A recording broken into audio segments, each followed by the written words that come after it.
1952 میں پاکستان کا وزیر خارجہ ظفر اللہ خان قادیانی تھا۔ اس نے 18 مئی 1952 کو جہانگیر پارک کراچی میں خطاب کرتے ہوئے کہا، اگر مرزا قادیانی کے وجود کو درمیان سے نکال دیا جائے تو اسلامی باقی مذہب کی طرح خشک درخت کی مانند رہ جاتا ہے۔ تو ظفر اللہ کا یہ بیان 1953 کی مشہور تاریخ ختم نبوت کا سبب بنتا ہے۔ مسلمانوں نے یہ مطالبات اٹھائے کہ قادیانیوں کو غیر مسلم اقلیت قرار دیا جائے، ظفر اللہ کو وزارتی خارجہ کے عہدے سے ہٹا دیا جائے، قادیانی کو کلیدی عہدوں سے ہٹا دیا جائے۔ تو اس مشن کو کامیاب کرنے کے لیے مجلس تحفظ ختم نبوت کے پہلے صدر حضرت علامہ ابو الاسناد سید احمد قادری رحمہ بنتے ہیں۔ تو سب سے پہلے آپ کو جیل میں بھیجا گیا، پھر آپ کے بیٹے سید خلیفہ برکاتی رحمہ اور حضرت علامہ عبدالستار خان نیازی رحمہ کو قادیانیوں کے خلاف تاریخ چلانے کے جرم میں سزائے موت سنائی گئی اور دونوں کال کوٹری میں موت کے منتظر رہے، لیکن 1955 کو رہا کر دیے گئے۔ اور اس تاریخ میں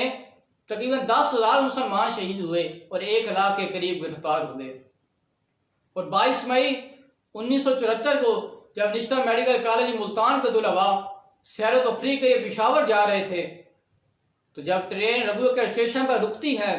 تو مرزائیوں نے اپنا لٹریچر تقسیم کیا۔ تو جب طلباء کرام کو اپنا لٹریچر دیتے ہیں تو مسلمان طلباء کرام نے مرزائیت مرد آباد اور ختم نبوت زندہ آباد کا نعرہ لگایا۔ جب 1 ہفتے کے بعد وہ طلباء کرام واپس ملتان جا رہے تھے تو جس ٹرین میں وہ آ رہے تھے اس ٹرین کو ربوع کے اسٹیشن پر زبردستی روکا گیا اور روک کر ان طلباء کرام کے اوپر ظلم کیا گیا، تشدد کیا گیا، ان کو شدید زخمی کر دیا گیا۔ تو اس نتیجے میں پورے ملک میں 1974 کی تاریخ ختم نبوت چلتی ہے۔ اس تاریخ میں مسلمانوں نے یہ مطالبات کیے کہ مرزائیوں کے سربراہ مرزا ناصر کو گرفتار کیا جائے اور اس کے خلاف قانونی کارروائی کی جائے اور قادیانیوں غیر مسلم اقلیت قرار دیا جائے۔ اور حضرت علامہ شاہ محمد نورانی صدیقی رحمہ نے 37 افراد کے تائیدی دستخطوں کے ساتھ 30 جون 1974 کو قومی اسمبلی میں قادیانی کو غیر مسلم اقلیت قرار دینے کے لیے بل پیش کیا۔ اس سیکولر لوگوں نے اس سے جان چھڑانے کی کوشش کی۔ قومی اسمبلی کے اسپیکر صاحب فروغ احمد خان نے کہا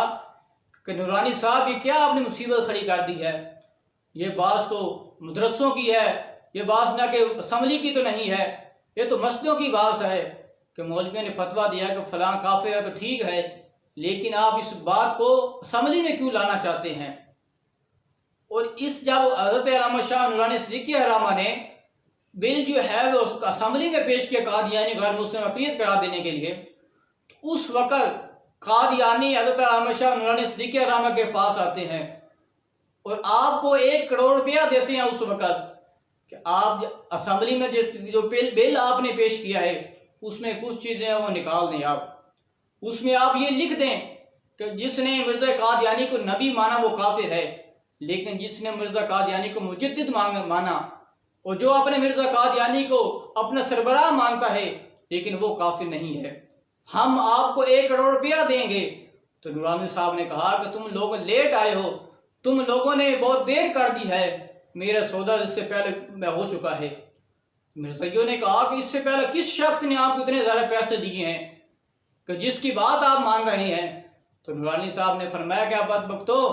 میرا سودا جو ہے وہ بازار مصطفیٰ میں ہو چکا ہے،